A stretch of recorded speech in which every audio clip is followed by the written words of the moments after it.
G20 की अध्यक्षता का साल बहुत सारी चीज़ें हैं जो हम सरकार की तरफ से सुनते रहते हैं कि किस तरीके से आयोजन हो रहा है, क्या इसमें सकारात्मक हमें देखना चाहिए। और इन्हीं सारी चीज़ों के बीच और उसके पूरे विश्लेषण के लिए हमारे साथ मैं आपको यहाँ पर आपके पूर्व एक्सटर्नल अफेयर्स मिनिस्टर के तौर पर सलमान खुर्शीद जी को का स्वागत मैं करना चाहूँगी, क्योंकि इसके बहुत सारे बिंदु हैं जो हम सब समझना चाहते हैं।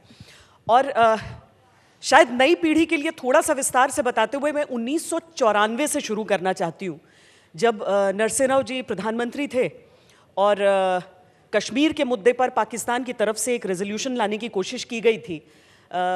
उसके लिए जेनीवा में जिस प्रतिनिधिमंडल को भेजा गया था उसका नेतृत्व अटल बिहारी वाजपेयी कर रहे थे, और उस पूरी टीम का सदस्य थे आप मिनिस्टर ऑफ स्टेट के तौर पर फॉर एक्सटर्नल अफेयर्स। दो धुरी वाली पार्टियां एक साथ वहां पर जाकर हिंदुस्तान का प्रतिनिधित्व करके आई, और वो एक ऐसी लड़ाई थी जिसमें हम सफल हुए थे, इस कारण क्योंकि भारत एक देश के तौर पर वहां पर अपना प्रतिनिधित्व कर रहा था। आज जब हम G20 की अध्यक्षता वाले साल में हैं और अब लीडर्स समिट होगा, क्या हम वो एकता देख रहे हैं देश में? देखिए, एकता तो मानना चाहिए कि हमेशा रहती है, और जो प्रतिनिधित्व करता है भारत का प्रधानमंत्री होता है, उसको सभी लोग प्रधानमंत्री मानते हैं, और किस मंच पे भी प्रधानमंत्री हो वो भारतवर्ष का होता है। हाँ, ये दूसरी बात है कि कभी कभी सरकार को और सरकार के मुखिया को, प्रधानमंत्री को कुछ निर्णय लेने होते हैं, विशेष इनिशिएटिव लेने होते हैं, जिसमें शायद हमेशा संभव ना हो कि आप विपक्ष को या अन्य दल के लोगों को साथ ले सकें। लेकिन जो हमारी सोच थी, जो नरसिम्हा राव जी की सोच थी, उस पर काफ़ी विस्तार से हमारी बात हुई थी वहाँ जिनेवा जाने से पहले, और उन्होंने इस पर विशेष ध्यान देकर ये कहा था कि संदेश हमको वो देना है जिस संदेश को लेकर पूरी दुनिया ये माने कि ये भारत की एक भाषा में एक मत होकर भारत ने ये हमारे सामने बात रखी है। और इसलिए उन्होंने कहा कि मैं चाहता हूँ कि अटल बिहारी जी जाएं और उसका प्रतिनिधित्व करें। अब अटल जी वहाँ 2 हफ्ते तो नहीं रह सकते थे, तो मुझे वहाँ भेजा गया, और 2 हफ्ते भर हम तैयारी कर रहे थे उस विशेष दिन की, जिस दिन मत प्रदर्शन होना था और जिस दिन वोटिंग होकर ये तय करना था कि ये रेजोल्यूशन हमारे विरोध में पास होगा या नहीं होगा। अटल जी उससे 3-4 दिन पहले आ गए थे, और सारे ही डेलीगेशंस जो विभिन्न देशों के थे जो वोट डालने वाले थे, उन सब से उनकी विस्तार से बात हुई थी। और हमारे साथ भी अटल जी हम लोगों को बिठा के, मुझे बिठाकर बहुत विस्तार से हर एक पूछते थे, हर बात कहते थे और परामर्श देते थे। और एक बात और कह दूं कि उस समय क्योंकि भारत पाक आपसी जो भी हमारा संघर्ष था उस पर हम लोग ध्यान दे रहे थे, तो वहाँ फारूक अब्दुल्ला साहब भी थे, वो भी हमारे डेलीगेशन में थे, और उनका भी बहुत बड़ा योगदान रहा था। तो अगर एक ये कहा जाए कि एक विशेष प्रोजेक्शन देश का करने का प्रयास किया गया था, जो अक्सर देश नहीं कर पाते हैं या विभिन्न दल नहीं कर पाते हैं, तो वो नरसिम्हा राव जी का किया हुआ काम जो था वो यकीनन बहुत प्रशंसा का वो है, उसका डिज़र्व करता है। और लेकिन एक बात बताऊं, बड़ी अच्छी बात हुई कि हम जब वापस लौट कर आए तो अटल जी साथ ही आए थे। मैं अलग इंग्लैंड में रुकना चाहता था 1 रोज़ के लिए, तो उन्होंने कहा कि नहीं, हम लोग साथ जाएंगे, और उन्होंने इंसिस्ट किया कि हम लोग साथ वापस लौटे। हम यहाँ लौटे, लोगों ने हमारा स्वागत किया। अगले दिन इंडिया टुडे की ओर से ये विशेष आग्रह हुआ कि आप अटल जी के साथ आकर और तस्वीर खिंचाएं। तो मैं उनके घर गया, और अटल जी ने बहुत गर्मजोशी के साथ मुझे गले लगाया, और वो तस्वीर कवर पर आ गई। तो तस्वीर कवर पर आ तो गई, लेकिन उस तस्वीर को मेरे विरोधियों ने आने वाले चुनाव में सब जगह दिखाया फर्रुखाबाद में, और ये कहा कि ये सलमान खुर्शीद का अंदरूनी समझौता है बीजेपी के साथ। तो खैर वो चुनाव में हार गया, और चुनाव हारने के बाद अटल जी प्रधानमंत्री बन गए, और एक दिन यहाँ भेंट हुई तो उन्होंने कहा कि बड़ा अफसोस है कि हमारे साथ आप वहाँ नहीं हैं, पार्लियामेंट में नहीं हैं। तो मैंने कहा अटल जी ये तो आप ही की देन है, आपकी तस्वीर ने मुझे मार दिया। तो बहुत हंसे, और वो तब से लेकर अब तक एक अच्छी यादगार बन गई है। फॉरेन पॉलिसी एक कंटिन्यूअस पॉलिसी होती है, आप बाकी नीतियाँ थोड़ा संशोधित कर सकते हैं, पर विदेश नीति आमतौर पर कहते हैं एक देश को वैसे ही बढ़ानी चाहिए। वो समय जब पाकिस्तान पूरी दुनिया को लामबंद करके एक साथ लेकर आ जाता था, ऐसा लगता था, आज की तारीख में आपको लगता है कि हम कम से कम पाकिस्तान को एक विरोधी के तौर पर टैकल कर पाए हैं? देखिए, सच्ची बात यह है कि भारत की विदेश नीति में अगर हम चीन और पाकिस्तान के साथ अपने संबंध जो हैं वो अगर संतुलित नहीं कर सकते, मैं बहुत सोच समझ के वो शब्द इस्तेमाल कर रहा हूँ, तो संतुलित नहीं कर सकते हैं तो हम यहीं घिरे रहेंगे। दुनिया में हम जो कुछ भी कर सकते हैं या हमको करना है वो हम नहीं कर पाएंगे। हर बात में हम यहीं घिरे रहेंगे। अब पहले हमारी समस्या ये थी कि अमेरिका अपने कारणों की वजह से पाकिस्तान का साथ देता था, और हम हमेशा ये कहते थे कि इंडिया पाकिस्तान को हाइफन मत दीजिए। आप जब भी आपका कोई बड़ा नेता आता है अमेरिका से तो वो कहता है कि हम पाकिस्तान और इंडिया जा रहे हैं। हम ये नहीं चाहते, हम चाहते हैं कि आप हमसे आएँ, मिलें, अलग से वार्ता करें, हमारी अलग से संबंध हों, पाकिस्तान उसमें आड़े ना आए, उसमें बीच में ना आए। आप पाकिस्तान से संबंध रखना चाहते हैं तो आप अलग जाएं। लेकिन अब उस 9/11 के बाद से उसमें बहुत परिवर्तन आया है। पाकिस्तान में जो स्थिति है उसको देखते हुए, अमेरिका का जो रुझान है वो देखते हुए, लेकिन जहां एक तरफ हाइफन भारत पाकिस्तान के बीच में लगता था, अब वो हाइफन चीन और पाकिस्तान के बीच में लगने लगा है। और इसलिए हम चीन की बात करें तो पाकिस्तान आ जाता है सामने, पाकिस्तान की बात करते हैं तो चीन का जिक्र आ जाता है सामने। तो इसलिए हमारे लिए एक बहुत गंभीर समस्या ये है। अब इसको हम टैकल कैसे कर पाएंगे, कैसे हमको करना चाहिए? तो जहाँ तक अभी जो तत्कालीन सरकार का प्रश्न है, तो उसमें कभी उन्होंने कोशिश ये करी कि वो बढ़ चढ़ के जाएं और पाकिस्तान से अच्छे संबंध बनाएं। मोदी जी पाकिस्तान गए, मोदी जी ने प्रयास किए कि नवाज शरीफ साहब की सरकार के साथ अच्छे संबंध हों। हालांकि मोदी जी ने पहले ये कहा था कि terror and talks can't go at the same time, लेकिन उन्होंने प्रयास किया, वो गए। एक दफ़ा बिन बुलाए या बिन अनाउंस किए हुए वो पहुंच गए, लेकिन वो बात जब नहीं बनी तो फिर रुख जो है उन्होंने बदला। अब उस रुख में हम लोग कितने सफल हो पाए हैं, नहीं हो पाए। सच्ची बात यह है कि पाकिस्तान की अंदरूनी समस्याएं आज इतनी गहरी हैं कि वो बहुत कुछ कर भी नहीं सकता। तो हम कैसे असेस करें कि हमारी किसी कार्रवाई के कारण पाकिस्तान ने कुछ रुख अपना बदला है? हमको कष्ट पहुंचाया पाकिस्तान ने, इसमें तो दो राय नहीं है, और जो उन्होंने समस्या पैदा की हमारे लिए कश्मीर में, इसमें भी दो राय नहीं है। लेकिन अब कभी कभी कश्मीर के नेता जैसे फारूक अब्दुल्ला साहब ने कहा है कि आप पाकिस्तान से बात नहीं करेंगे तो कश्मीर में हल नहीं होगा। ये बातें उठती हैं, तो इस पर विचार करने की आवश्यकता है। हर चीज़ खुलेआम सड़कों पर नहीं हो सकती, लेकिन कहीं ना कहीं इस पर विचार करने की आवश्यकता है।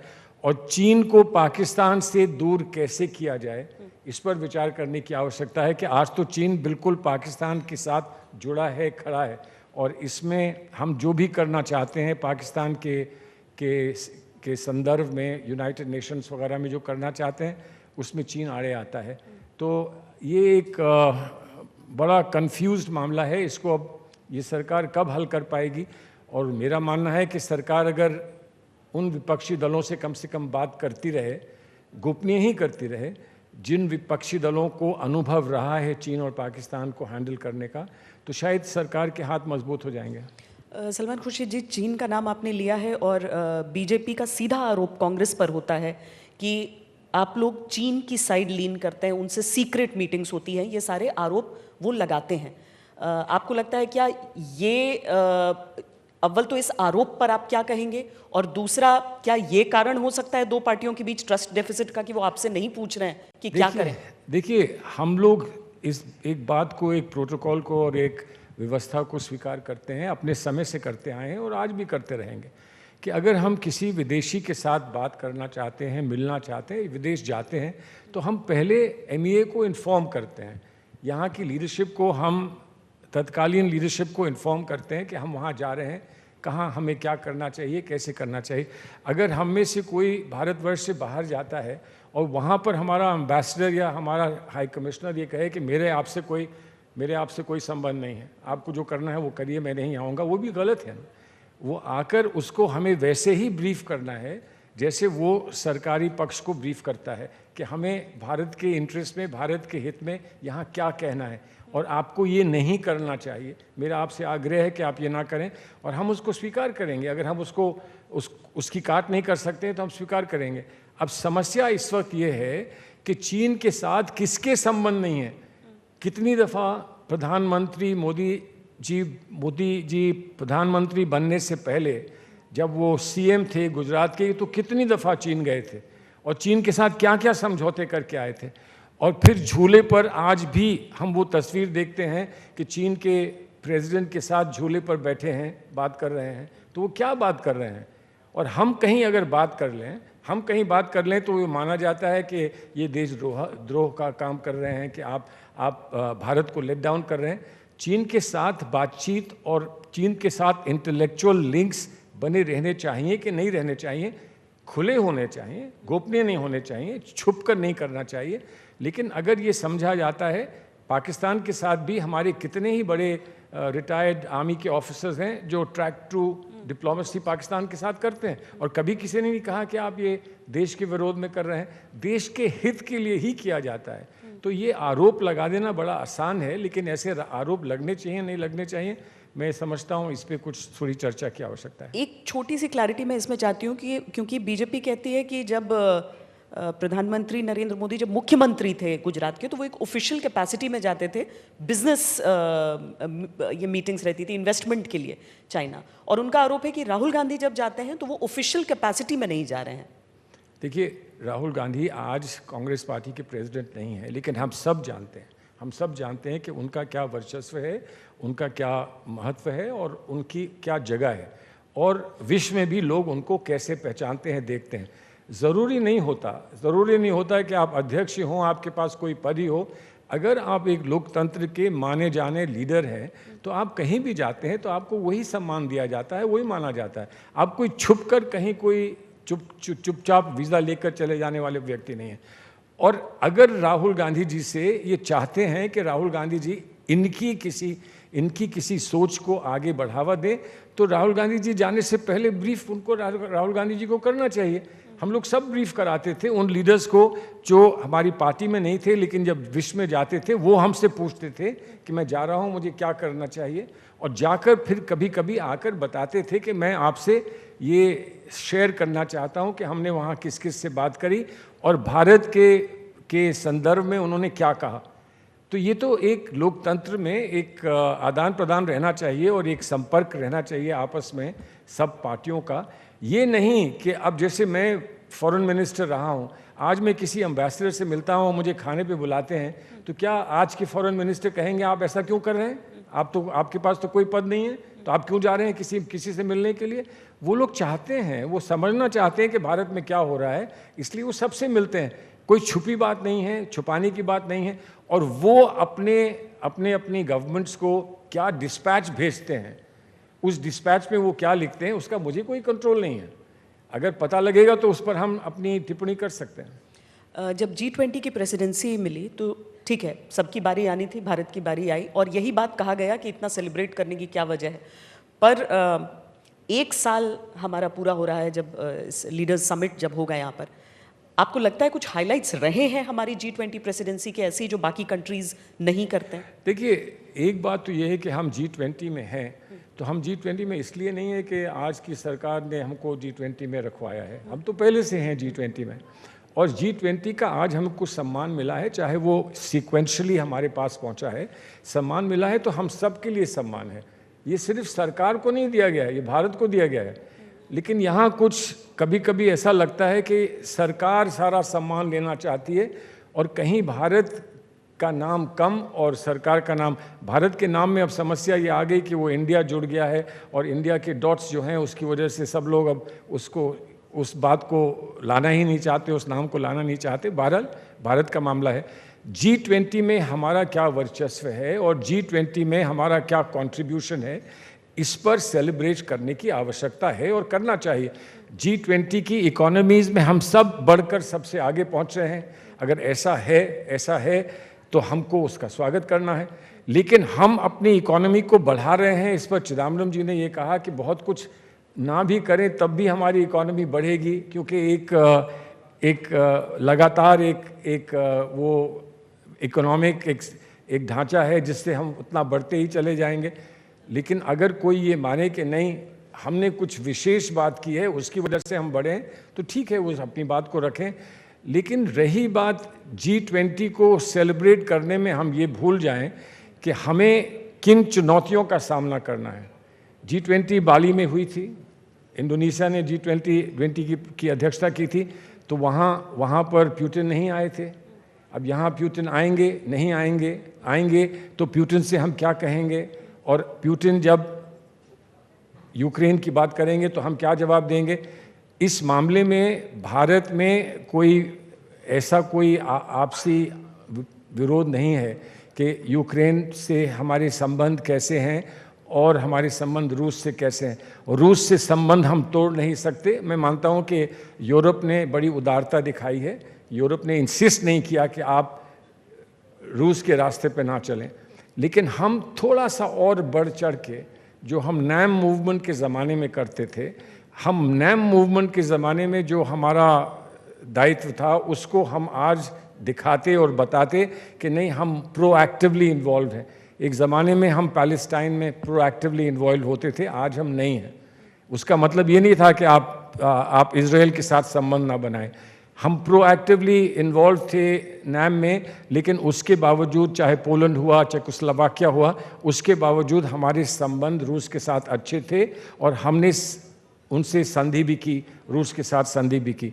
अब इस वक्त हम सचमुच क्या बेबस हो गए हैं और हम कुछ कर नहीं सकते, या कुछ हम करके दिखाएं। अब जब G20 की यहाँ पे चर्चा होगी, बातचीत होगी, तो भारत की ओर से हम लोग कितनी इस मामले में अगुवाई कर सकते हैं और कंट्रीब्यूशन कर सकते हैं, वो सामने आ जाएगा। क्या ये एक तरह की गुट निरपेक्षता ही नहीं है कि आज की तारीख में भी हम रूस और अमेरिका दोनों ध्रुव विरोधी देशों के से अच्छे संबंध रखें? ये बात आपकी सही है और संबंध दोनों से अच्छे हों तो बहुत अच्छा है, लेकिन हम गुट निरपेक्षता से घबराते क्यों हैं? हम ये क्यों कहते हैं कि वो पुराने ज़माने का डॉगमा था, उसको हमने छोड़ दिया है? क्यों ये ऐसा कहते हैं? क्यों नहीं मानते हैं कि नैम को एक नए अवतार में नैम को आज भी हम देख सकते हैं? कहना चाहिए ना। हो सकता है इसमें आम सहमति देश में हो जाए, हो सकता है इसमें आम सहमति ना हो, चर्चा तो करें, लेकिन एक सिरे से कह दिया नैम ख़त्म है, ये तो पुराने ज़माने की चीज़ें हैं। और उसमें कहना नहीं चाहता, लेकिन पुराने ज़माने की चीज़ों में ये भी आ जाता है, ये तो पंडित जी का किया हुआ था और पंडित जी को तो मालूम ही नहीं थी कि फॉरेन पॉलिसी कैसी होती है, इसलिए इसकी बात मत करिए, तो वो भी तो गलत है ना। पंडित जी ने ढांचा हमको फॉरेन पॉलिसी का दिया था इस देश में, और बहुत कुछ आज जो हमारे पास है उस फॉरेन पॉलिसी के ढांचे की वजह से हमने जो देश के लिए, विश्व के लिए किया वो भी, और विश्व ने जो हमारे लिए किया वो भी। G20 के आयोजन को लेकर एक चीज़ जो हाईलाइट की जा रही है वो ये कि इसे छोटे छोटे शहरों तक पहुंचाया गया, और इन्हीं शहरों में से एक रहा श्रीनगर। पहली बार अंतर्राष्ट्रीय आयोजन इस पैमाने का। ऐसे कुछ देश ज़रूर थे जिन्होंने कहा कि हम दूर रहेंगे, हालांकि उन्होंने भी अपने प्राइवेट नुमाइंदे उसमें एक तरह से भेजे। एक सफल आयोजन था, आपको नहीं लगता है? नहीं, अच्छी बात है, अच्छी बात है। देखिए, एक बात हम स्पष्ट कर दें कि हम देश के हर भाग में हर चीज़ को लेकर पहुँचें, क्योंकि ये पार्टिसिपेटरी डेमोक्रेसी है। सबका इसमें सहयोग और सब तक पहुँचने का हम लोगों का दायित्व, जो भी केंद्र में सरकार चलाता है या प्रांतों में सरकार चलाता है, वो दायित्व बनता है और हमें जाना चाहिए।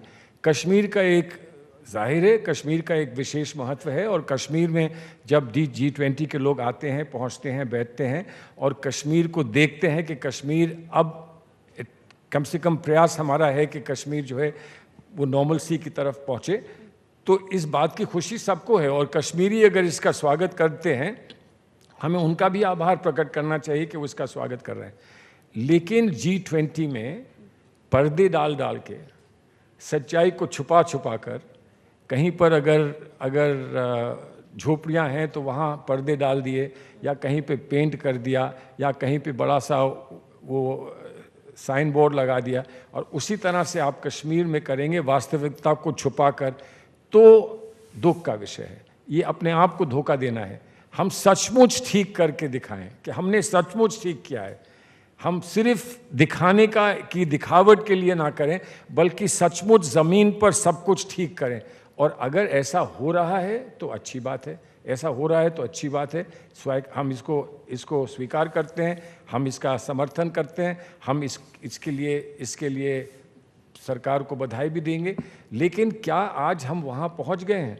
आपको डाउट है कि? मैं नहीं समझता हूँ कि अगर कोई कश्मीरी लोगों के साथ बैठकर बात करे तो वो ये कहेंगे कि थिंग्स नॉर्मल हो गई हैं। अगर नॉर्मल हो गई हैं तो एक छोटा सा सवाल है, अगर कोई G20 का व्यक्ति आके ये पूछ ले कि ये बड़ा अच्छा लग रहा है, यहाँ शांति है, सब कुछ है, चुनाव होते हैं यहाँ चुनाव होते हैं, तो हम क्या कहेंगे? हाँ होते हैं, अभी कुछ दिन से नहीं हुए हैं लेकिन अभी होने जा रहे हैं। क्या हम ये कह पाएंगे? पर अमरनाथ यात्रा इतने बड़े पैमाने पर वहाँ हो रहा है, देखिए कितने लाखों करोड़ों में हो रहा है, और होना चाहिए। हाँ। अमरनाथ यात्रा हो रहा है और होना चाहिए। टूरिस्ट वहाँ जा रहे हैं और जाने चाहिए, और इसका स्वागत है। लेकिन अमरनाथ यात्रा और टूरिज्म क्या चुनाव का सब्स्टिट्यूट बन सकते हैं? चुनाव हो जाएंगे तो आप इस बात को स्वीकार करेंगे कि? मैं मानता हूं कि किसी भी देश में चुनाव इस बात का संकेत होता है कि यहाँ पर जो राजनीतिक स्थिति है वो सामान्य है।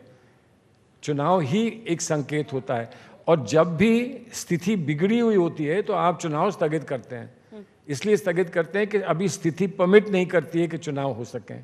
तो चुनाव तो होने चाहिए, या कम से कम, देखिए हम ये नहीं कह रहे हैं कल चुनाव कराइए, लेकिन कम से कम कॉन्फिडेंस में लीजिए वहाँ की जनता को, देश की जनता को कॉन्फिडेंस में लीजिए, और बताइए कि इतने समय में इन कदमों को लेने के बाद हम वहाँ चुनाव कराएंगे।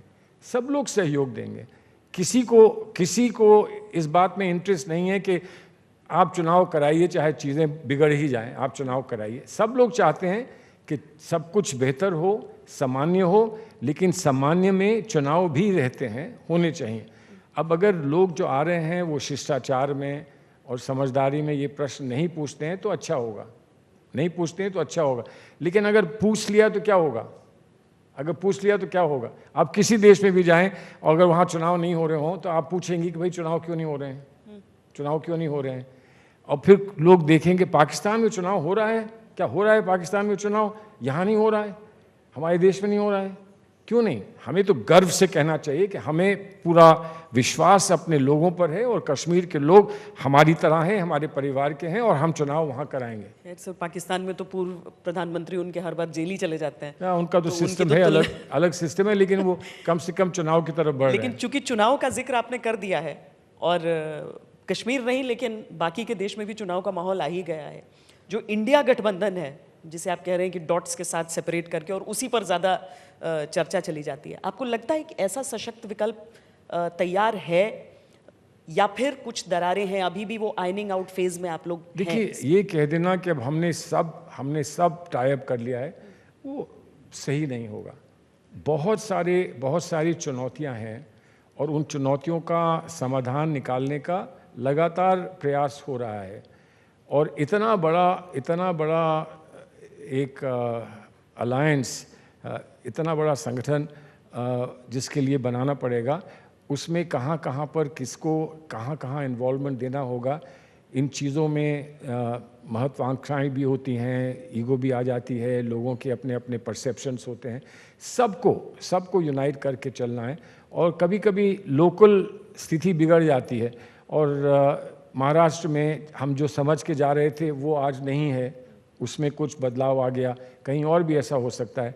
तो समय समय पर उसमें हमें एडजस्टमेंट करना होगा, वो हमारे नेता करेंगे। अभी जो स्पिरिट है, जिस स्पिरिट से लोग आए हैं साथ, और जिस स्पिरिट से लोगों ने अपने आप को एक साथ लाने का एक संकल्प लिया है, मैं मानता हूँ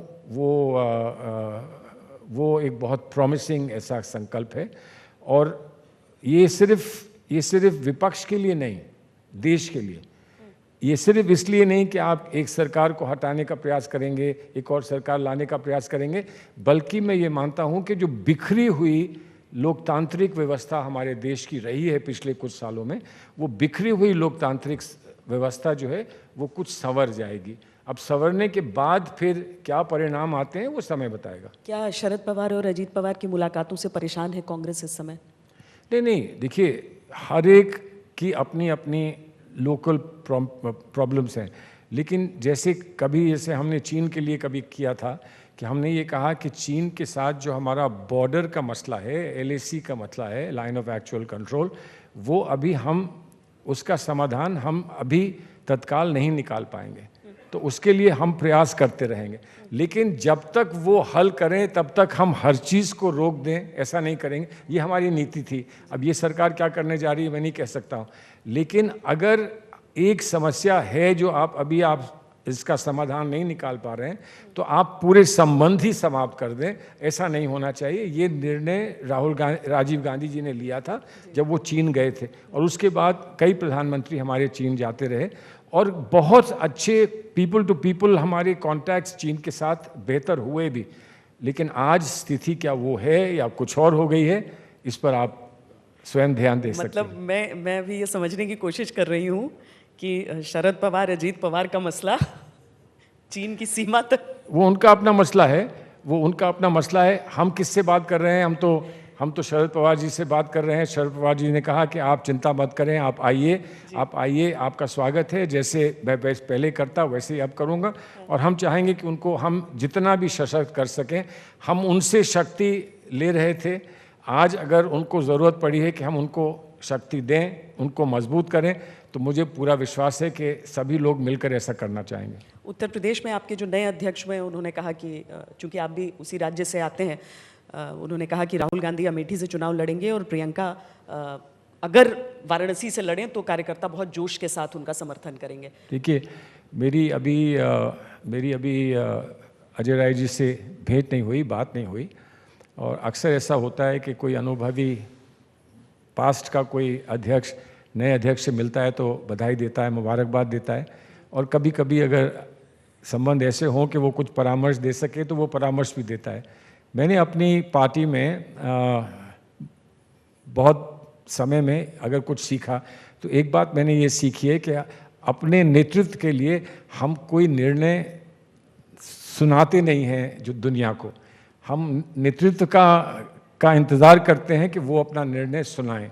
हमारा काम होता है कि फिर उसको हम स्वीकार करते हुए और उसका स्वागत करें। तो मुमकिन है कि वो नए बने हैं और इसलिए बहुत सारे निर्णय जो अभी नहीं हुए होंगे या मे भी होंगे जल्दी, उनके बारे में उन्होंने उल्लेख कर दिया। लेकिन बात यह है कि आप लोग मीडिया वाले भी हमेशा हर बात पूछते हैं, हर बात का जवाब देना भी कोई अनिवार्य नहीं है, ज़रूरी नहीं है। बहुत सारे, अभी तक मैं आपकी सारी बातों के जवाब देता जा रहा हूँ, लेकिन कुछ बातों का जवाब कभी कभी नहीं देना चाहिए, कहीं चुप भी रहना चाहिए, मुस्कुरा देना चाहिए। तो उनसे भेंट होगी तो हम उनसे अवश्य ये बात करेंगे कि कभी कभी चुप भी रहकर काम चल सकता है, हमेशा कुछ कहने की आवश्यकता नहीं है। एक बार G20 पर लौटते हुए मैं आपसे ये समझना चाहती हूँ कि कभी भी इस तरह की जब बैठक होती है, जब लीडर्स समिट होगा, तो उसकी सफलता का पैमाना वो जॉइंट कम्युनिके भी होता है जो कि लास्ट में जारी किया जाता है। पर चीन हमने देखा है कि हर एक मुद्दे पर, यहाँ तक कि वासुदेव कुटुंबकम की भी जब बात आई उसने उस पर भी विरोध किया। आपको लग रहा है कि यहाँ पर क्योंकि बहुत कोशिशें हमारे सभी जो फॉरेन ऑफिसर जो जितने होंगे सब कोशिशें तो कर रहे होंगे लगातार, पर क्या आपको विश्व के मौजूदा हालात और सोच विचार सबको देखते हुए लग रहा है कि ये मुश्किल हो सकता है? देखिए, कम्युनिके लिखना जो सबको स्वीकार हो और सब एक्सेप्ट करें, आसान नहीं होगा, उसमें मेहनत करनी पड़ेगी। अब हमसे बात नहीं करती है ये सरकार कभी कि हम बता सकें कि कभी कभी ऐसी गंभीर परिस्थितियों में हम लोग क्या रास्ता निकालते थे और कैसे रास्ता निकालते थे, या अगर हम उसमें कुछ सहयोग कर सकें तो हम करेंगे। पर अगर आपको सुझाव देना होता, अगर पूछा जाता, तो आप क्या बताते इस स्थिति के लिए? सुझाव यही देंगे कि कुछ चीज़ों में चुप रहना चाहिए और कुछ चीज़ों में इंसिस्ट करना चाहिए कि हमें कुछ कहना है, लेकिन चुप रहने की क्षमता और चुप रहने का दायित्व और चुप रहने की हिम्मत होनी चाहिए कि हर बात का जवाब हर समय नहीं मिल सकता।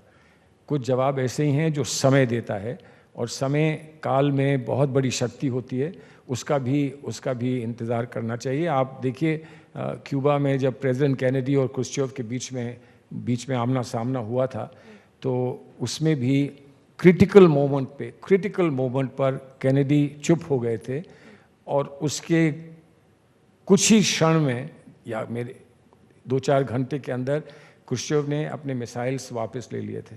लेकिन अगर वो बहस चलती रहती और हर बात का जवाब देना पड़ता और देते रहते, तो क्या क्यूबा में वो समाधान निकलता कि नहीं निकलता, ये तारीख का एक बड़ा सवाल बन जाता है। मौजूदा सरकार की विदेश नीति को आप कैसे आंकते हैं? अगर मैं कहूँ कि हालांकि नंबर देने की बात थोड़ी अजीब होगी, पर अगर वाकई आपको रेट करना हो विदेश नीति देखिए, को, ये बड़ी विडंबना की बात है, इसलिए कि विदेश नीति जो है दुनिया के सामने हमारा एक एक्सप्रेशन होता है। अब उस एक्सप्रेशन पर आप प्रश्न चिन्ह लगा दें और दुनिया के सामने लगा दें, तो सरकार को भी बड़ा कष्ट होता है इस बात से, और आपको भी ये लगता है कि क्या मैंने सरकार पे लगाया है ये प्रश्न चिन्ह, या मैंने अपने देश पे लगा दिया। ये एक बड़ी विडंबना का सवाल है। लेकिन तब भी विदेश नीति अच्छी हो, सुदृढ़ हो, उसके लिए कहीं ना कहीं तो कुछ ना कुछ हमको कहना पड़ेगा। हमारे लिए जो इस विदेश नीति के बारे में समस्या है वो ये है कि जो संकेत दिए जाते हैं कि अभी तक सब गलत था, अब हमने ठीक कर दिया, ये गलत है, ये हम नहीं स्वीकार करते हैं, हम ये स्वीकार नहीं करते हैं। और अगर हम ये स्वीकार नहीं करते तो हम 1 नंबर भी नहीं देंगे। अगर वो कहेंगे कि आप गलत थे तो हम 1 नंबर भी नहीं देंगे। लेकिन ये मानते हुए कि बहुत कुछ आपने दिया है, बहुत कुछ आपकी विदेश नीति ने पाया है, अब हम कुछ परिवर्तन ला रहे हैं, और परिवर्तन लाने के ये कारण हैं। वो कारण अगर सही है, अगर उचित है, तो फिर इनको मार्क्स मिलने चाहिए। तो मैं इनको 40% से ज़्यादा मार्क्स नहीं दूंगा। अभी फेल नहीं किया है, लेकिन 40% से ज़्यादा मार्क्स। हमारी वैक्सीन डिप्लोमेसी, पीएम कहीं जाते हैं तो दूसरे देश के अगुवाओं उनके पैर छूते हैं, ये चीज़ें आपके हिसाब से? नहीं, अच्छा, वैक्सीन डिप्लोमेसी बहुत अच्छी बात है, लेकिन वैक्सीन डिप्लोमेसी से पहले हमने यूनाइटेड नेशंस को पीस फोर्सेस दिए हैं। कितने दिन से दिए हैं पीस फोर्सेस? कोई नहीं बोलता है कि पीस फोर्स हमने दिए हैं। बहुत बड़ा काम किया है हमने, दुनिया में पीस रखी है। वैक्सीन हमने बना दिए, तो हम सिर्फ वैक्सीन की बात कर रहे हैं। वैक्सीन डिप्लोमेसी से पहले जो हमने वो बहुत डिस्टर्बिंग जो हमने तस्वीरें देखी थी गंगा के किनारे की, उन पर हमें कुछ करना चाहिए था। देखिए, विदेश नीति जो है वो डोमेस्टिक वास्तविकताओं से अलग नहीं हो सकती है। विदेश नीति का कहीं ना कहीं रिफ्लेक्शन डोमेस्टिक नीति में होता है। डोमेस्टिक नीति कितनी अच्छी हो जाएगी, विदेश नीति भी उसको रिफ्लेक्ट करेगी। तो इसलिए डोमेस्टिक नीतियां जो हैं उस पर बहुत सारे प्रश्न हैं, हमारे मन में बहुत सारे प्रश्न हैं। तो जब तक वो प्रश्न रहेंगे, विदेश नीति का मूल्यांकन हम अच्छी तरह कर पाएँ ना कर पाएँ, एक बहुत गंभीर विषय बन जाता है। पर लीडर्स समिट के लिए आप शुभकामनाएं देंगे सरकार को? बिल्कुल, शुभकामनाएं हमेशा हैं। हम चाहते हैं कि ये देश एक भाषा में, एक ही सेंटिमेंट के साथ, एक ही इमोशन के साथ ये देश विदेश नीति अपनी बनाए, दिखाए और दुनिया के सामने उजागर करे। बहुत बहुत धन्यवाद हमारे साथ। बहुत बहुत शुक्रिया, थैंक यू।